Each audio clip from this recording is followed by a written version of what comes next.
Commander Zixtal stood in front of the large screen on his ship and felt his stomach turn with worry. The numbers on the display told a story that made no sense to him or anyone else in the Kralian military command. 7 complete invasion fleets had traveled to the small blue planet called Earth over the past 3 years. Every single ship had vanished without sending back even one message. No calls for help, no final words, no debris floating in space that their sensors could find. It was as if each fleet had simply been erased from existence the moment they reached that world. His second officer, Velmora, walked up beside him with her datapad clutched tightly in her 4-fingered hands. She looked at the commander with wide eyes that showed more fear than he had ever seen in her before. She had been with him for 12 years and had faced many battles, but nothing had ever frightened her like this mystery. She tapped on her datapad and brought up the latest report from Fleet Command. The words on the screen confirmed what they both already knew. Fleet Admiral Krathsix and his entire armada of 300 warships had failed to report back after entering Earth's solar system 2 months ago. That made 7 fleets lost in total, over 1,500 ships gone. More than 2 million Kralian soldiers vanished. The Kralian Dominion had ruled the galaxy for 10,000 years without facing a single defeat that mattered. Their empire stretched across 200 star systems and included 47 conquered species. Some of those species had surrendered the moment Kralian ships appeared in their skies. Others had fought back with everything they had but were crushed within days or weeks at most. The Kralian way of war was simple and had never failed before. They arrived with overwhelming force. They demanded surrender. If the target species refused, they were destroyed completely. Every world that resisted was turned into an example for others to see. But Earth was different in ways that Commander Zixtal could not understand. The first reports about Earth had arrived 4 years ago from a survey ship that had been mapping the outer regions of the galaxy. The planet was listed as inhabited by a species called humans, who had only recently developed basic space travel. Their technology was primitive compared to Kralian standards. They had no energy shields on their ships. Their weapons were still based on chemical reactions and simple kinetic force. Their civilization was divided into hundreds of separate nations that fought among themselves over resources and old grudges. By every measure used by the Dominion to assess potential threats, Earth should have been one of the easiest conquests in their long history. The survey ship's captain had recommended sending just 1 fleet to handle the subjugation. Fleet Command had agreed and dispatched Admiral Grathnor with 200 warships to accept Earth's surrender. That had been 3 years ago. Grathnor never came back. His last transmission had been received just as his fleet entered Earth's atmosphere. The message was short and broke up with static. The Admiral's voice came through the communication system saying they were approaching the largest landmass, and that humans had launched something toward them. Then nothing but empty silence followed. Fleet Command waited for 3 weeks before accepting that Grathnor was not going to report in. They assumed he had encountered unexpected resistance and sent a second fleet. That fleet also vanished. Then a third. Then a fourth. Each time the Dominion sent more ships with better weapons and stronger shields. Each time the result was the same. Total silence. Zixtal had studied every piece of data they had on Earth and its human inhabitants. He had reviewed the survey reports dozens of times looking for something that might explain how such a primitive species could destroy fleet after fleet of the most advanced warships in the galaxy. The humans had no technology that should have been capable of threatening even one Kralian vessel, let alone entire fleets. Their largest weapons could barely break through the shields that protected Kralian ships. Their fastest aircraft moved at speeds that were laughable compared to Kralian fighters. They had no experience fighting in space beyond a few small skirmishes between their own factions. Nothing in the data suggested they could pose a serious threat, yet 7 fleets were gone and the High Council was demanding answers that Zixtal did not have. He had been ordered to find out what happened to the missing ships and soldiers. If he failed in this mission, his career would be over and possibly his life as well. The Kralian military did not tolerate failure, especially when it came from high-ranking commanders. He needed information and he needed it quickly. The only way to get that information was to send something to Earth that could observe and report back without being detected or destroyed like the fleets had been. Velmora spoke softly beside him, breaking his concentration. She told him that the probe was ready for launch. They had spent the last month building a reconnaissance probe with the best stealth technology the Dominion had to offer. The probe's hull was coated with materials that absorbed sensor beams instead of reflecting them. Its power systems were designed to produce almost no detectable emissions. It was small enough to avoid visual detection from any reasonable distance. Most importantly, it was not armed and carried no troops, so perhaps the humans would not see it as a threat, if they somehow managed to detect it anyway. Zixtal gave the order to launch. The probe shot out from the hangar bay of his command ship and accelerated toward Earth at maximum speed. It would take 3 weeks to reach the human homeworld even at faster than light speeds. 3 weeks of waiting and wondering what the probe would find when it arrived. 3 weeks of trying to sleep while images of missing fleets haunted his dreams. 3 weeks of preparing reports for the High Council and trying to explain how an entire galactic empire could be stumped by one primitive planet. The crew on his ship went about their duties with quiet efficiency, but Zixtal could sense their unease. Everyone knew about the missing fleets. Rumors had spread throughout the military about what might have happened. Some soldiers whispered that Earth was protected by an ancient guardian species that destroyed anyone who came too close. Others believed the humans had formed an alliance with one of the other major powers in the galaxy. A few even suggested that the missing fleets had not been destroyed at all, but had instead defected and joined the humans for reasons no one could imagine. Zixtal dismissed all of these theories as the fearful fantasies of soldiers who were scared of an enemy they did not understand. But late at night, when he was alone in his quarters, he wondered if maybe the theories were not as crazy as they seemed. Something was happening on or around Earth that defied all logic and reason. 7 fleets did not just disappear without cause. There had to be an explanation. Whatever that explanation turned out to be, Zixtal had a feeling it would change everything the Krallian Dominion thought they knew about warfare and conquest. He stared out at the stars through the viewport in his ready room and felt something he had never experienced in all his years of military service. He felt genuine fear about what they might be facing. For the first time in his life, Commander Zixtal wondered if the Krallian Dominion had finally encountered an enemy they could not defeat. 3 weeks passed slower than any other time in Commander Zixtal's life. He barely slept during those long days and nights. While waiting for the probe to reach Earth, every morning he woke up hoping to find a transmission waiting for him with answers to all the questions that kept him awake. Every morning he was disappointed to find nothing new in his message queue. His crew noticed his anxiety and began to avoid him in the corridors. Even Velmora kept her distance unless she had something important to report. Finally, on the 22nd day, the probe sent its first signal back to the command ship. It had entered Earth's solar system and was approaching the planet from the dark side to avoid detection. Zixtal called his senior officers to the command center immediately. They gathered around the main display screen and watched as the probe's cameras began transmitting images back across the vast distance of space. The first pictures showed Earth from orbit, and it looked peaceful and beautiful with its blue oceans and white clouds. Nothing about the planet suggested it was dangerous or that it had somehow destroyed 7 invasion fleets. The probe moved closer and began scanning for any signs of the missing Krallian ships. Its sensors were designed to detect the unique energy signatures that Krallian vessels produced, even when powered down or destroyed. The results came back within minutes, and Zixtal felt his blood run cold. The sensors had found wreckage everywhere. Pieces of Krallian warships were scattered across every continent and throughout the oceans. The probe's computer estimated that all 1,500 missing ships were accounted for in the debris scattered around the planet. They had not vanished into another dimension or been taken away by some mysterious force.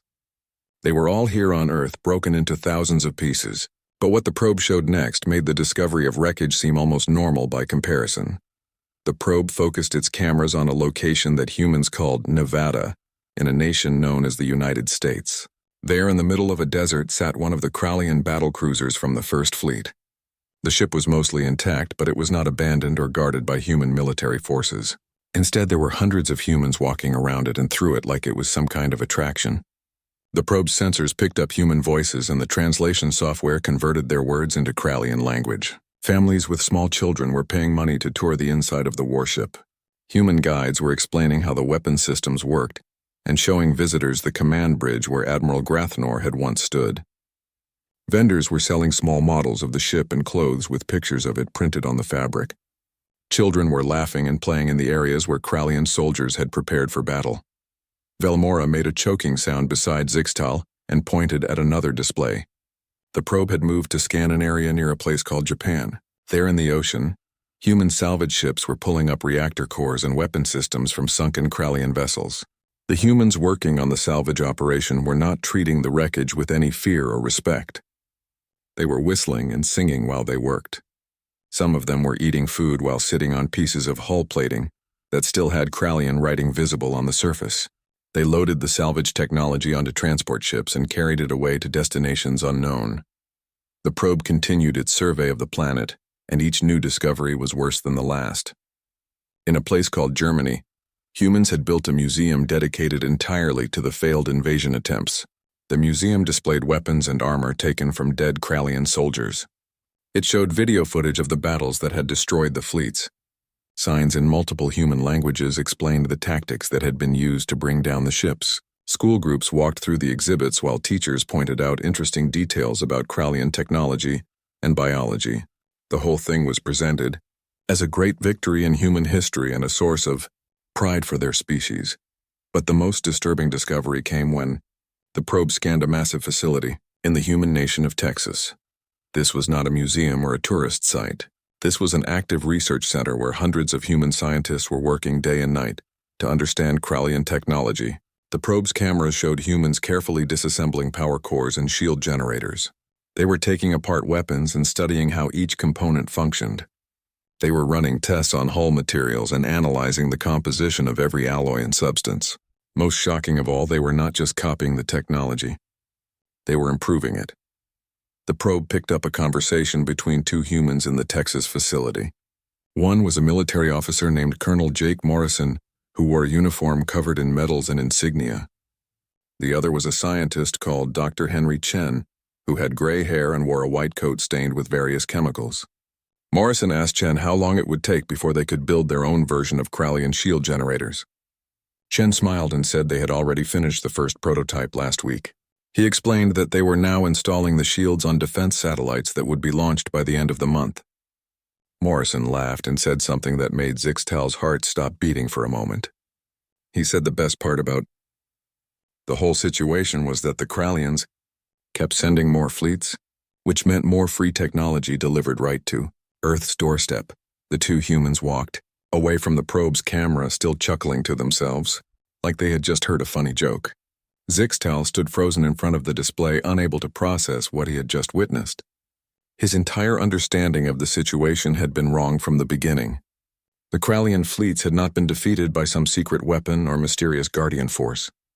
They had been defeated by the humans themselves using primitive technology and clever tactics. But more than that, the humans had turned each invasion into an opportunity. Every ship sent to conquer Earth had instead become a source of knowledge and advancement for the human species. Velamora was staring at the screen with her mouth hanging open. She finally found her voice and said something that Zixtal had already been thinking. She said the humans were enjoying this. They were not terrified of the Krallian dominion. They were not cowering in fear waiting for the next attack. They were actually having fun dismantling the fleets and learning from the wreckage. It was like the whole thing was a game to them or a puzzle to solve. Each new fleet that arrived was just another challenge to overcome and another gift of technology to study. Zixtal felt sick to his stomach as the full truth of the situation became clear. The Krallian Dominion had not just lost 7 fleets. They had been feeding their most advanced technology to a species that was frighteningly good at reverse engineering and adaptation. Every weapon sent to Earth was now in human hands being studied and improved. Every shield generator was being copied and enhanced. Every faster-than-light drive was being analyzed and understood. The humans had gone from primitive spaceflight to near Krallian levels of technology in just 3 years, because the Dominion had essentially given them everything they needed. The probe sent back more images, showing human shipyards where new vessels were being constructed. These ships looked similar to Krallian designs, but with modifications that made them sleeker and somehow more dangerous. The probe's sensors detected energy signatures coming from these ships that were stronger than anything the Krallian military currently used. Somehow, in the span of 3 years, the humans had not only matched Krallian technology, but had begun to surpass it. They had taken the gifts that the Dominion had unknowingly provided and transformed them into something new and more powerful. Zixtal gave the order to pull the probe back immediately. He did not want to risk losing their only source of information about Earth. The probe retreated to a safe distance and went into standby mode waiting for further instructions. Zixtal turned to Velmora and told her to prepare an emergency report for the High Council. Every member of the Council needed to see this footage as soon as possible. They needed to understand that the Krallian Dominion was not facing a conventional enemy. They were facing something far more dangerous than any species they had encountered before. They were facing a species that learned from every mistake and grew stronger with each challenge. The humans had turned the Krallian way of war against itself, and now they were becoming a threat that could potentially rival or exceed the Dominion's power. The emergency session of the Krallian High Council began exactly 12 hours after Commander Zixtal sent his report through the fastest communication channels available to the military. The 12 council members sat in their elevated chambers looking down at the center of the room, where a large holographic projector displayed the images that the probe had captured.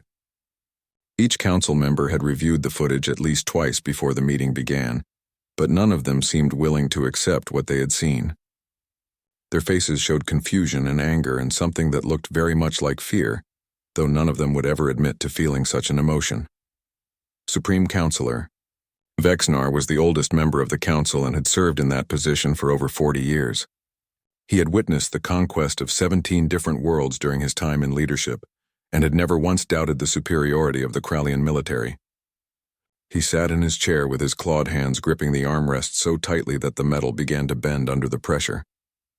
He watched the footage of humans walking through the battle cruiser in Nevada for the third time, and shook his head slowly. He said this could not be accurate, and that no species in the galaxy could reverse engineer Krallian technology so quickly. He insisted that the probe must be malfunctioning or that the images had been somehow altered by human interference. Commander Zixtal stood in the center of the chamber and felt the weight of 12 pairs of eyes staring down at him. He had expected this reaction and had prepared himself for the difficult task of convincing the council that everything they were seeing was real. He spoke in a calm voice and explained that he had personally verified every system on the probe before launch. The probe was functioning perfectly, and there was no evidence of any tampering or interference with its sensors or cameras. What the council was seeing was the absolute truth about what had happened to the 7 missing fleets. The humans had not just defeated those fleets, but had harvested them for technology and knowledge. Another council member named Thalrix leaned forward in his seat and demanded to know how this was possible. He pointed out that human technology had been assessed as being centuries behind Krallian standards. Their ships were slow and their weapons were weak. They had barely achieved basic faster-than-light travel capability. How could such a primitive species possibly understand the complex systems that powered Krallian warships, let alone improve upon them? The question hung in the air, and several other council members nodded in agreement, waiting for Zixtal to provide an answer that made sense. Zixtal activated another section of the probe's recordings. This footage showed a human female named Lieutenant Carla Stevens standing in front of a classroom filled with military personnel from various human nations. The probe had intercepted this training session by tapping into Earth's communication networks. Stevens wore a dark blue uniform and stood beside a large screen that displayed detailed diagrams of Krallian warship designs. She began speaking to the class and explained that the Krallians had made a critical error in their approach to conquering Earth. She said they had assumed humans would fight them in space on terms favorable to the Krallian military. Instead, the humans had drawn the invasion fleets down into Earth's atmosphere, where the Krallian ships became vulnerable to tactics and weapons that humans understood. Well, Stevens advanced to the next image on her screen, which showed a timeline of the 7 fleet invasions. She explained how each battle had been a learning experience for the human military. When the first fleet arrived, humans had scrambled everything they had available: fighter jets and missiles and electromagnetic pulse weapons and railguns. They threw every weapon in their arsenal at the Krallian ships and barely managed to survive the encounter. But they learned from that first battle. They studied the wreckage and figured out where the weak points were in Krallian ship design. By the time the second fleet arrived, humans knew exactly where to aim their attacks. They targeted the propulsion systems with concentrated electromagnetic bursts that disabled the engines and caused the ships to fall from the sky like stones. The human soldiers in the classroom were taking notes and nodding along as Stevens continued her presentation. She told them that the third fleet had been stopped before most of the ships even reached the lower atmosphere. By the fourth invasion, human forces were testing new weapons based on reverse-engineered Krallian technology. By the fifth fleet, humans were using captured energy shields to protect their own installations. By the sixth invasion, it was barely even a challenge anymore. The seventh fleet, she said with a slight smile, had been nothing more than target practice for newly trained pilots flying ships with hybrid human Krallian technology. The classroom erupted with laughter, and Stevens allowed herself a small smile before moving on to the next part of her presentation. The holographic recording froze on that image of Stevens smiling confidently, while her students laughed about the destruction of an entire Krallian invasion fleet. The council chamber was completely silent. No one seemed able to find words to respond to what they had just witnessed. Finally, Counselor Brenzak spoke in a hollow voice that barely carried across the room. She said the humans had evolved their tactics with each encounter and learned from every engagement. They had turned each invasion into a training exercise that made them stronger and more capable. Zixtal nodded and said it was worse than that. He brought up another file that the probe had collected from Earth's information networks. He explained that humans had a concept they called science fiction, which was a form of entertainment where they imagined possible futures and unlikely scenarios. For hundreds of years before they achieved spaceflight, humans had been creating stories about alien invasions. They had written books and made films and created games all centered around the idea of hostile aliens coming to Earth and how humans would fight back and survive. In a very real sense, humanity had been preparing for the Krallian invasion for centuries before it actually happened. They had imagined every possible scenario and worked out solutions to problems that had not yet occurred. When the Krallians finally arrived, the humans already had a cultural framework for understanding the threat and responding to it. Supreme Counselor Vexnar made a sound that was somewhere between a growl and a whimper. He asked how an entire species could be so obsessed with the idea of alien invasion. Zixtal explained that humans seemed to be a species that prepared for threats by imagining them in detail first. They did not wait for danger to arrive before thinking about how to handle it. They were constantly asking themselves what could go wrong and how they would deal with it if it did. This made them incredibly adaptable when real threats appeared because they had already considered similar situations in their fiction and entertainment. Velmora stepped forward and added something that made the situation even more disturbing. She said the probe had intercepted communications from human military command centers around the planet. The humans were no longer content with simply defending their world from invasion. They had moved beyond defense and were now actively preparing for offensive operations. They were building a fleet of warships designed not to protect Earth, but to carry the fight into space and potentially into Krallian territory. The humans had gone from being prey to being predators in the span of just 3 years. The council chamber erupted into chaos with multiple members trying to speak at once. Some demanded immediate action to destroy Earth before the humans could become a real threat. Others argued for diplomatic contact to negotiate some kind of peace treaty. A few suggested abandoning this entire region of space and pretending Earth did not exist. Vexnar called for order and the chamber gradually fell silent again. He looked at Zixtal and asked what the commander recommended they do about this situation. Zixtal took a deep breath before answering. He said the Krallian Dominion faced a choice that would determine its future. They could try to destroy Earth with everything they had, which would require committing a significant portion of the entire Krallian military to the effort. Such an attack might succeed, but it would cost thousands of ships and millions of lives, and there was no guarantee of victory. The humans had proven themselves capable of defeating superior forces through clever tactics and rapid adaptation. Or the council could choose to negotiate with the humans and try to reach some kind of agreement that would prevent further conflict. This option was humiliating and went against everything the Dominion stood for, but it might be the only way to avoid a prolonged war that the Krallians could actually lose. There was also a third option that Zixtal hesitated to mention but felt he must. The council could do nothing and hope the humans remained focused on their own world and did not seek revenge for the 7 attempted invasions. This was perhaps the most dangerous choice because it left the initiative entirely in human hands. If the humans decided to attack Krallian territory, there would be little warning and the Dominion would be forced to respond reactively rather than with a planned strategy. Vexnar closed his eyes and seemed to age 10 years in the span of a few seconds. He said the council would deliberate on these options and make a decision within the next few days. He dismissed Zixtal and the commander left the chamber. Deep beneath the mountains of Colorado in a secure bunker, that had been built decades earlier to protect human leaders from nuclear war, General Richard Blake stood in front of a massive holographic display.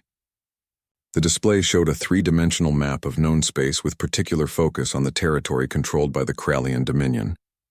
Red markers indicated Krallian military installations and fleet positions. Blue markers showed Earth's newly constructed defense satellites and patrol routes. Green markers represented targets that human intelligence had identified as important to Krallian operations. Around the large conference table sat representatives from every major nation on Earth, along with military commanders and scientists who had been instrumental in reverse engineering the captured alien technology. General Blake was a tall man in his late 50s with gray hair and sharp eyes that missed nothing. He had served in the military for 35 years and had been commander of air defense for North America when the first Krallian fleet arrived. He had watched his pilots throw themselves at the alien ships with weapons that barely scratched their shields. He had seen hundreds of brave men and women die in those first desperate battles. But he had also seen how quickly his people learned and adapted. Now he stood as the supreme commander of the United Earth Defense Force, leading a military organization that had been unimaginable just 3 years ago. He cleared his throat and began the briefing that would determine humanity's next steps. He welcomed everyone to the meeting and thanked them for traveling to this secure location on short notice. He explained that thanks to the generous donations of technology from the Krallians, humanity had made advances that should have taken 1,000 years of normal development. Earth now had functional faster-than-light drives that were actually more efficient than the Krallian versions. Human ships were equipped with energy shields that could withstand tremendous punishment. Directed energy weapons that could slice through heavy armor were now standard issue on all military vessels. Most importantly, humanity now understood Krallian tactics and technology and had identified weaknesses that could be exploited in any future conflict. A woman in a Chinese military uniform stood up and was recognized by Blake. General Liu Wei commanded the Asian Space Defense Fleet and had been responsible for destroying 2 entire Krallian invasion groups during the 5th and 6th attacks. She reported that production facilities across Asia were running at full capacity and had already completed 37 warships based on captured Krallian designs, but with significant improvements. She said another 200 ships would be completed within the next year. The vessels were larger and faster than their Krallian counterparts and carried more powerful weapons.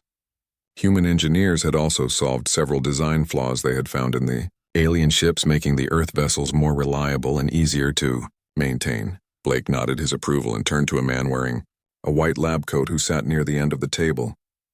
Dr. Marcus Johnson was the head of the Reverse Engineering Division and had personally led the teams that cracked the secrets of Krallian power systems and shield technology.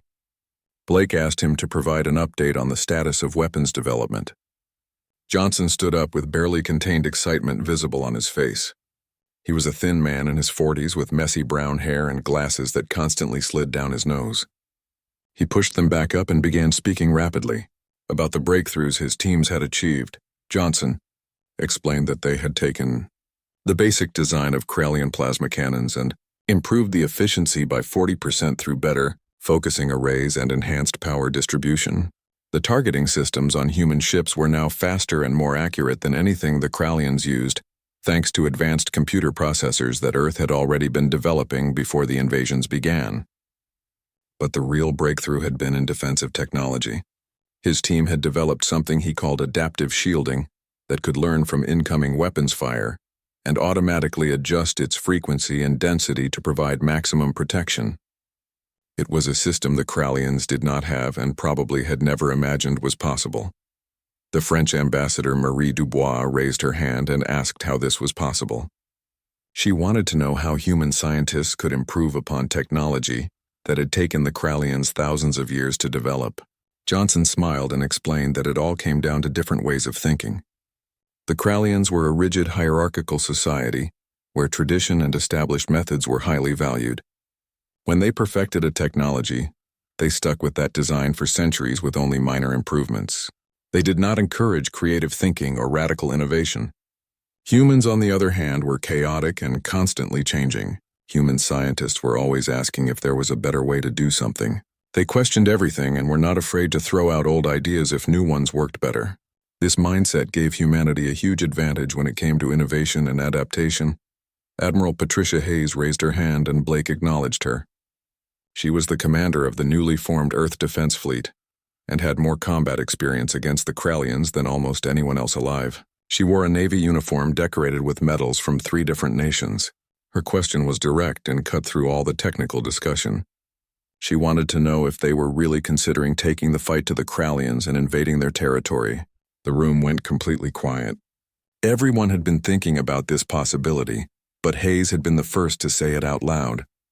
All eyes turned to General Blake. Blake let the question hang in the air for a long moment before responding. His voice was soft but carried clearly through the silent room. He said the Krallians had come to Earth 7 times with the intention of destroying or enslaving humanity. 7 times they had sent fleets of warships to erase human culture and make Earth just another conquered world in their empire. 7 times they had tried to end human civilization. Humanity had not started this war, but Blake would be damned if they did not finish it on their own terms. He said the time had come to teach the Krallian Dominion a lesson that would echo across the galaxy for centuries. Earth was not prey. Earth was not a target to be conquered. Humanity did not forget those who tried to destroy them. He turned to face the assembled leaders and military commanders. He asked them to consider what would happen if humanity did nothing. The Krallians would eventually send another fleet, or they would find some other way to threaten Earth. They might try biological weapons or kinetic strikes from long range. They might attempt to blockade the solar system and starve humanity into submission. As long as the Krallian Dominion existed, it would remain a threat to human survival. The only way to ensure Earth's safety was to make the Krallians understand that attacking humanity came with consequences they could not afford to pay. General Liu Wei stood up again and spoke with a grim smile on her face. She said there was an old human expression that seemed appropriate for this situation. She said the Krallians had picked the wrong planet to mess with. Several people around the table laughed, but it was not a happy sound. It was the laughter of people who had survived something terrible and were now ready to make sure it never happened again. Blake returned the smile and agreed with her assessment. The Krallians had indeed made a serious mistake when they chose to invade Earth. Now humanity was going to show them exactly how big that mistake had been. Blake pulled up a new display showing detailed plans for offensive operations into Krallian space. He explained that reconnaissance missions had already begun with small fast ships equipped with the best stealth technology available. These ships were gathering information about Krallian defenses and military deployments. The data they collected would be used to plan strikes against key targets that would cripple the Krallian military's ability to project power. The goal was not to conquer the Krallian Empire or occupy their worlds. Humanity did not want an empire.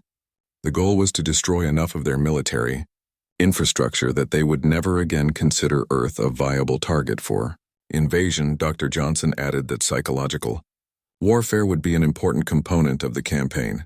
The Krallians needed to fear humanity the same way they had made other species fear them.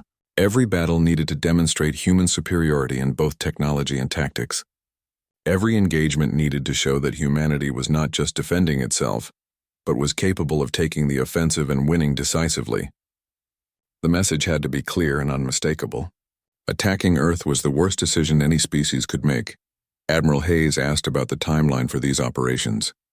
Blake said the reconnaissance phase would continue for another 6 months, while the fleet completed its expansion and training programs. After that, they would begin surgical strikes against isolated Krallian outposts to test their new ships and weapons in real combat situations. If those operations went well, they would escalate to attacks on more significant targets, including supply bases and shipyards. The ultimate goal was to force the Krallian High Council to sue for peace on terms favorable to humanity. He estimated the entire campaign would take between 2 and 3 years, assuming everything went according to plan. The meeting continued for several more hours as details were discussed. 6 months had passed since the meeting in the Colorado bunker, and Commander Zixtal sat alone in his quarters, staring at the emergency alert that flashed red across every screen in his room. The alert had been broadcast on all Krallian military channels throughout the sector simultaneously. Border colonies had stopped responding to communications, all of them at the same time. 17 worlds that marked the edge of Krallian territory had gone silent within the span of a single hour. The defensive satellites around those worlds were offline. The patrol fleet stationed there had not reported in. It was as if someone had reached out and simply turned off an entire section of the Empire. His communicator chirped urgently, and Velamora's voice came through sounding tight with barely controlled panic. She told him he needed to come to the command center immediately. They were receiving a transmission and it was coming from Earth. Sixtal felt his stomach drop as he rushed out of his quarters and ran down the corridor toward the command center. Other crew members were already gathering there with expressions of fear and confusion on their faces. Everyone knew what it meant when Earth sent a message. The time for wondering what the humans would do was over. Now they were about to find out. The main display screen activated and showed a human male wearing a crisp military uniform covered with medals and insignia. The Krallian computer analyzed the uniform and identified the man as General Richard Blake, who held the title of Supreme Commander of the United Earth Defense Force. Blake's expression was calm and almost pleasant, as if he was about to discuss something routine, rather than deliver what was clearly going to be a declaration of war. He began speaking, and the translation software converted his words into Krallian language in real time. Blake greeted the Krallian Dominion politely and introduced himself. He said he was there to discuss terms, but not the terms of human surrender, as the Krallians might have hoped. Instead, he wanted to discuss the terms of Krallian surrender. The words hung in the air like a physical weight, and Zixtal heard several of his crew members gasp in shock. No one had ever demanded the surrender of the Krallian Dominion. The very idea was absurd and unthinkable. Yet here was this human general making that exact demand with a straight face and a tone that suggested he was being completely reasonable. Blake continued speaking and explained that 6 months ago human forces had entered Krallian territory. He said they had been conducting what he called reconnaissance operations throughout the border regions of the Empire. 27 colony worlds had been visited by human ships. Defense platforms had been disabled. Technology had been studied. The humans had made themselves familiar with Krallian military installations and capabilities. Blake paused and asked if this sounded familiar. Sixtal realized with growing horror that the humans were doing to the Krallians exactly what the Krallians had tried to do to Earth. They were scouting and learning and preparing for conquest. The image behind Blake shifted to show human warships moving through space in formation. The ships were sleek and elegant with designs that were clearly based on Krallian technology, but somehow looked more dangerous and more refined. There were dozens of them visible in the frame, and sensors indicated there were many more beyond the camera's view. Blake gestured toward the ships and explained what was going to happen next. He said the Krallian Dominion would withdraw all military forces from a radius of 50 light-years around Earth. All hostile actions toward humanity and any species allied with humanity would cease immediately. The Krallians would pay reparations for the attempted genocide of the human species. These were the terms, and they were not negotiable. Velmora made a choking sound beside Zixtal and said, Blake could not be serious. No one could enforce such terms against the entire Krallian military. The Empire had thousands of ships and millions of soldiers. Earth had only been building its fleet for 3 years. Surely they did not have the strength to back up these demands. Blake smiled slightly as if he had heard her objection, and said he would provide a demonstration of human capabilities to show that these terms could absolutely be enforced. The screen split into 2 sections.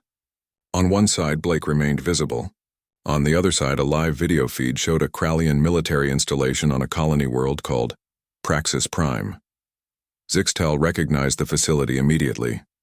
It was one of the most heavily fortified bases in the Empire and served as the home port for the 7th Fleet. Thousands of soldiers were stationed there, along with dozens of warships and hundreds of defensive weapons. The base was protected by overlapping shield generators that could withstand sustained bombardment from an entire enemy fleet. It was supposed to be impregnable. Blake said this was a live feed and told them to watch carefully. From orbit above Praxis Prime, a single beam of blue light appeared and lanced down toward the planet's surface. It struck the central shield generator of the military base, and the shield flared brightly for a moment before collapsing completely. A second later, the entire facility was engulfed in a flash of white light so bright that the camera had to adjust its exposure. When the light faded, there was nothing left of the base except a smoking crater several hundred meters deep. The 7th Fleet was gone. The thousands of soldiers stationed there were gone. The weapons and equipment were gone. Everything had been erased in less than 3 seconds. Blake explained in the same calm, reasonable tone that what they had just witnessed was a kinetic strike delivered from a safe orbital distance. A solid projectile accelerated to a significant fraction of light speed and then released to impact the target with the force of a small nuclear weapon. He said humanity now had 300 ships capable of delivering that kind of firepower, and those ships had been positioned throughout Krallian territory. They could reach any Krallian world within a matter of hours. He assured the Krallians that humanity would not use these weapons if the Dominion complied with the stated terms. Humans were not interested in conquest or empire building. They did not want to rule over other species or take Krallian territory. But Blake's expression hardened as he continued speaking. He said humanity would not be victims either. The Krallians had come to Earth 7 times seeking to destroy human civilization. Each time they had brought death and destruction. Each time they had tried to end humanity's existence. The Krallians had killed thousands of humans in those attacks.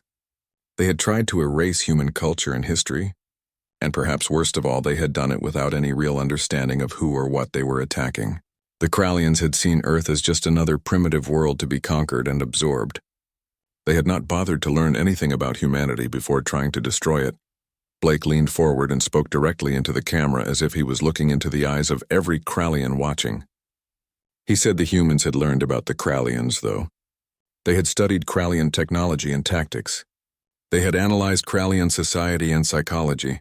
They understood how the Dominion thought and operated, and they had used that knowledge to transform themselves from prey into predators in less time than it took most species to develop basic spaceflight. Blake said the Krallians should be thanking humanity in a way. Every fleet sent to destroy Earth had instead made humanity stronger. Every ship had been a gift of technology. Every attack had been a lesson in warfare. The Krallians had created their own worst enemy through their arrogance and their assumption that primitive species were not capable of rapid advancement. He straightened up, and his tone became formal again. He said the Krallian Dominion had 72 hours to respond to the terms that had been presented. If they complied, humanity would withdraw its forces and leave the Krallians in peace. There would be monitoring to ensure compliance, but no occupation or further hostilities. If the Krallians refused, then humanity would begin systematically dismantling the Empire, piece by piece. Every military installation would be destroyed. Every shipyard would be reduced to rubble. Every fleet would be hunted down and eliminated. The process would continue until there was nothing left of the Krallian military, except wreckage and memories. Blake said he hoped the Dominion would choose peace, but humanity was fully prepared for war and would not hesitate to finish what the Krallians had started. The transmission ended, and the screen went dark. The command center was completely silent. No one seemed able to speak or move. They had just witnessed the complete reversal of everything the Krallian Dominion represented. For 10,000 years they had been the conquerors. They had been the ones making demands and destroying those who refused to comply. Now they were on the receiving end of that same treatment, and the species delivering the ultimatum had only been capable of spaceflight for a few years. It was humiliating and terrifying in equal measure. Velmora finally found her voice and asked Zixtel what they should do. He stared at the blank screen for a long time before answering. 7 fleets had gone to Earth expecting easy victory. None had returned because they had been turned into something else. They had become lessons and resources and stepping stones that humanity had used to climb from primitive status to galactic threat in record time. The Krallians had not just underestimated humans. They had fundamentally misunderstood what kind of species they were dealing